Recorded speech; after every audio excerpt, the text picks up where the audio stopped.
नमस्कार, आप देख रहे हैं इंडिया प्लस न्यूज। मैं हूं आपके साथ तनवीर मलिक। देश भर में इन दिनों सरकार द्वारा लाई गई अग्निपथ योजना का विरोध रुकने का नाम नहीं ले रहा है। प्रदर्शनकारी लगातार आगजनी कर रहे हैं और ट्रेनें तक जलाई जा रही हैं। क्या इन प्रदर्शनकारियों को पता है एक ट्रेन बनाने में करोड़ों रुपए की लागत लगती है? बहरहाल, क्या सरकार अपनी अग्निपथ योजना का लाभ इन प्रदर्शनकारियों को समझाने में नाकाम है, या फिर ये प्रदर्शनकारी सरकार की इस योजना को समझ नहीं पा रहे हैं? देखिए हमारी ये रिपोर्ट। इसमें हम आपको दिखाएंगे एक ट्रेन बनाने में कितनी लागत लग जाती है जिन ट्रेनों को ये प्रदर्शनकारी जला रहे हैं।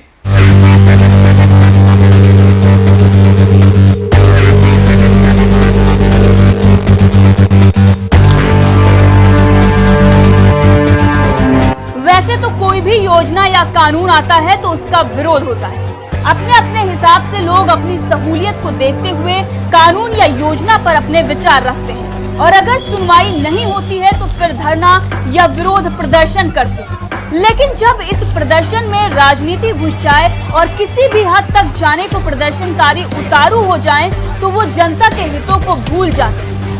चाहे वो सीए हो या फिर एनआरसी या कृषि कानून, तमाम मुद्दों को लेकर मोदी सरकार के खिलाफ विरोध प्रदर्शन हो चुका है और इन विरोध प्रदर्शन में राजनीतिक लोगों के शामिल होने के बाद से ही जनता का नुकसान भी हुआ है। देश में विरोधी पार्टियां सत्ता तक पहुंचने के लिए आंदोलन का सहारा लेती हैं और इसीलिए फिराक में बैठी होती हैं कि कौन सा मुद्दा आए और वो उठाकर अपनी राजनीतिक रोटियां सेक सके। सीए, एनआरसी, कृषि कानून, हिजाब बैन, नुपुर शर्मा बयान जैसे मुद्दे फेल होने के बाद अब अग्निपथ योजना को मुद्दा बनाया गया और वो युवा जो देश की सेवा करने के लिए सड़कों पर उतरा है, वही देश पर अटैक कर रहा है, देश की अर्थव्यवस्था पर अटैक कर रहा है। देखिए ये तस्वीरें, कैसे ट्रेनों में लोग पत्थरबाजी से बचने के लिए दुबक रहे हैं। पुलिस वालों पर अटैक हो रहे हैं, पुलिस वाले कैसे लोगों को बचा रहे हैं। ट्रेनों में आग लग रही है। देखिए कैसे बिहार से तेलंगाना तक ट्रेनें धू-धू करके जल रही हैं।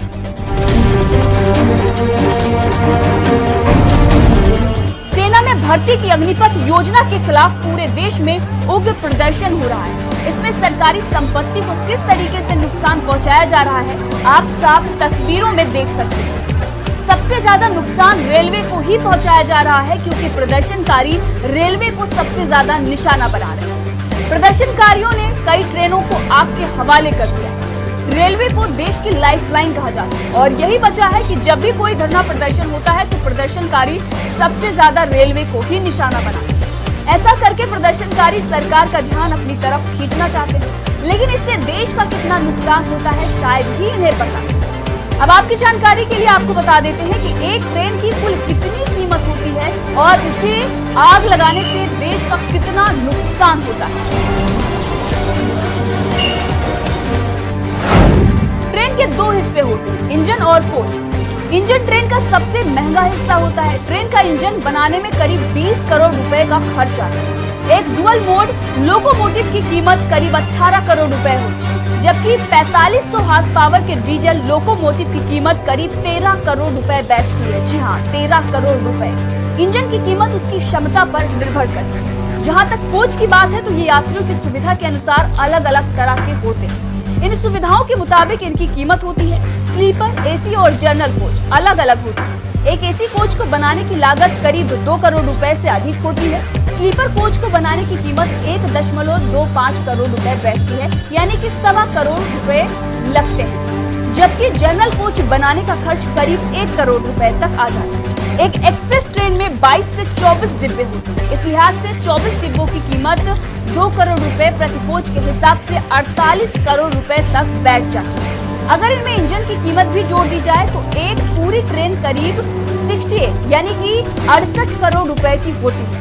इसी तरह सामान से एक्सप्रेस ट्रेन बनाने का खर्च 50 करोड़ रुपए से 100 करोड़ रुपए तक के बीच आता है। वहीं वंदे भारत जैसी अत्याधुनिक ट्रेनों की अगर हम बात करें तो इसकी कीमत करीब 110 करोड़ रुपए तक की आती है। अब आप समझ गए होंगे कि बिहार से लेकर तेलंगाना तक जो ट्रेनें चल रही हैं, इससे देश का कितना नुकसान हुआ है। सरकार ने कोई योजना अगर दी है, अगर आपको पसंद नहीं आ रही है तो आप मत उस योजना का लाभ उठाइए या मत जाइए उस भर्ती में। ये आपके पास ऑप्शन खुला हुआ है। पूर्णकालिक वैकेंसी नहीं निकल रही है, इसीलिए छात्रों का भी गुस्सा जायज है। लेकिन क्या ये सही तरीका है या यही तरीका होना चाहिए? वैसे अगर देखा जाए तो जो विरोध प्रदर्शन कर रहे हैं उसमें छात्र नहीं बल्कि राजनीतिक लोग ज्यादा है, और इसीलिए वो अपनी राजनीति को चमकाने के लिए देश की अर्थव्यवस्था पर आघात कर रहे हैं। वो लोगों के हितों के बारे में बिल्कुल भी सोच नहीं है, उन्हें अपनी राजनीति चमकानी है।